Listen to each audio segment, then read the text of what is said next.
wana michezo wote kuanzia mshindi wa kwanza hadi mshindi aliyeongoza kwenye hatua ya mwanzo kabisa. Hao wote walikuwa na nia njema ya kutaka kuchukua ubingwa, lakini kwa bahati haikuwa ya kwao.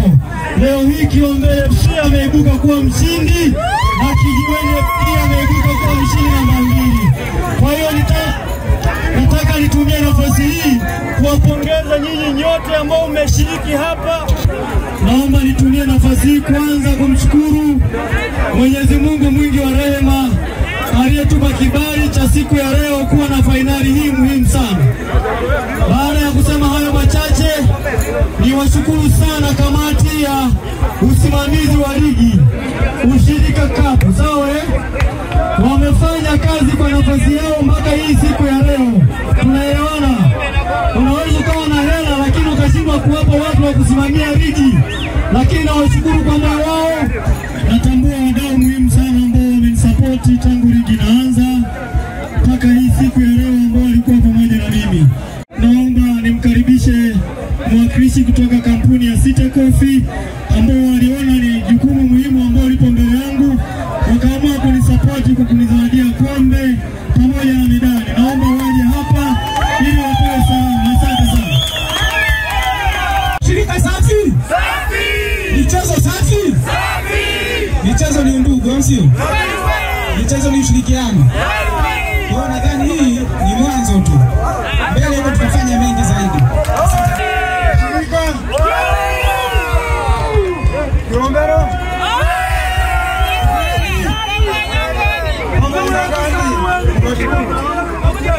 Hayo machache naomba niseme yafuatayo. Tuliamua kuweka Ushirika Cup kwa lengo moja.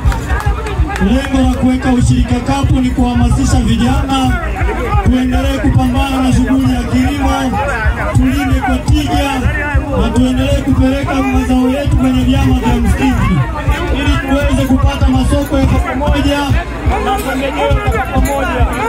Hayo ndio madhumuni na lengo la Ushirika Cup. Binafsi ninayo furaha kuwa mshindi wa kwanza na mshindi wa pili. Mimi sina baya, nyinyi nyote ni nyumbani. Michezo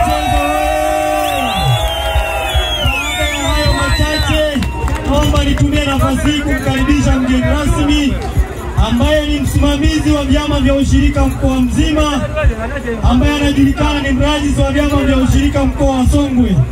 Huyo ndo nafanya naye kazi na mimi nipo chini yake. Kwa naomba nitumie nafasi hii aweze kuzungumza mawili matatu kama mgeni rasmi. Asante sana. Michezo oye!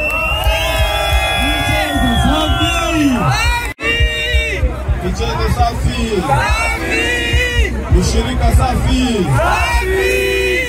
Ushirika oye! Ushirika oye! Nikitanguni mimi naomba mambo mawili tu kutoka kwenu. Mwenye kuwepo hapo wengi ni vijana. Bwana Daniel pia ni kijana, na yeye yupo kwenye ushirika na ndio ameongoza pamoja na mwenzake kwenye ligi ya Ushirika Cup. Sio hivyo? Ninawaomba sana vijana mambo mawili. La kwanza, mujiunge kwenye vyama vya ushirika. Ninawaomba vijana mujiunge kwenye vyama vya ushirika, na mkishajiunga mujitahidi mugombee nafasi za uongozi kwenye ushirika. Ushirika